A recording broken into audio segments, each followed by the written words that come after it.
lost it all. Even the part about Kat, I do want to go back and read that book. Yeah. Because I'm curious. I mean, they go into little bits in this book, but it doesn't bring her whole story out. So I definitely want to go back and read all of them. All of them, yes, definitely. Well, when I was explaining to Brian how I read the first chapter and it grabbed me, I just thought it was, and this is no secret because it's one of the first things that happens in the book, is the book opens with a dying man giving his deathbed confession. And he says, "Don't worry, you're safe. I found the body and buried it."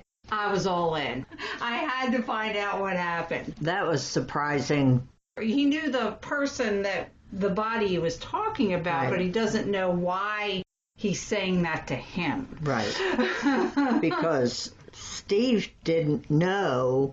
Stride didn't know. Yeah. So he thought he was confessing to the right person. Right. So many twists and turns to this book, and I thought for sure it's this guy.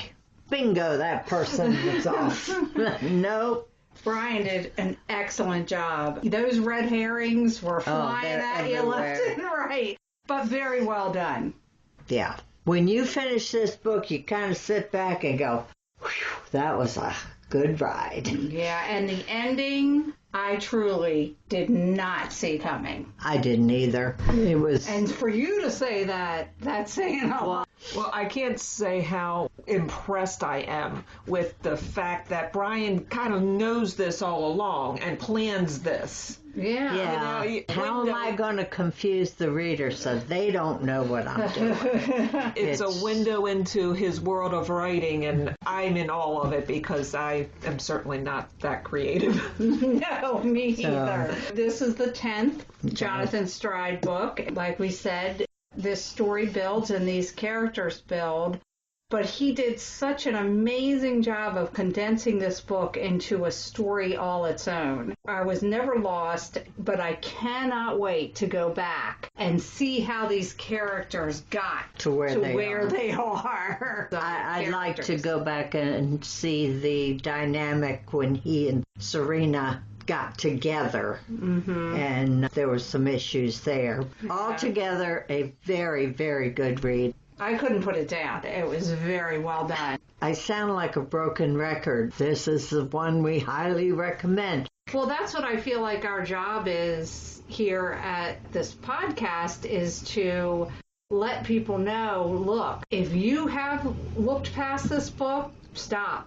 Go back, pick it up. You will not be disappointed. That's right. Well, I am certainly looking forward to this book called Infinite. Oh, that's very, very intriguing. I love psychological, twisty, turny books, and we know that he is really good at the twists and turns, so I think he'll do an excellent job with that. And it sounds really, really unique, so I'm really looking forward to that.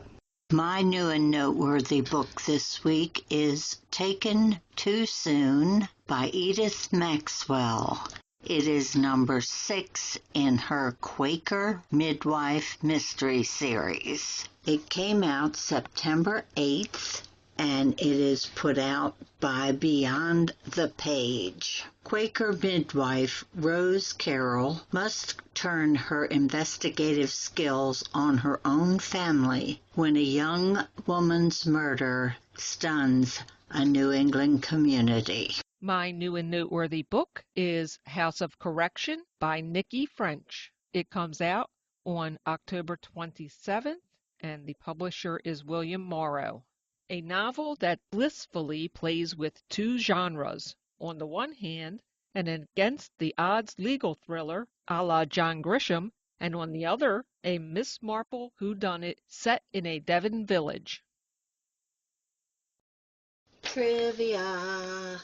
Last week's question was, which mystery author had the pleasure and privilege of cooking dinner for Supreme Court Justice Ruth Bader Ginsburg? Was it A. Ellen Byron, B. Donna Andrews, C. Leslie Karst, or D. Lauren Ellicott? The answer is C. Leslie Karst, friend of the show, Leslie Karst, and author of the Sally Solari Mystery Series. Her father was a law professor. He and Justice Ginsburg were very close friends. You can read about the dinner on the blog www.jungleredwriters.com. I will put the exact link in our show notes. This week's question is, Rex Stout was the creator of Nero Wolfe. He made more money from what than from writing his mysteries? A. Gambling. B. He created a school banking system.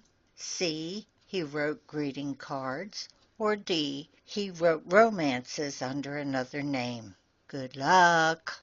Be sure and visit our website at darkstormybc.com, and there you can listen to all of our previous episodes and find a lot of authors you might not have heard of before.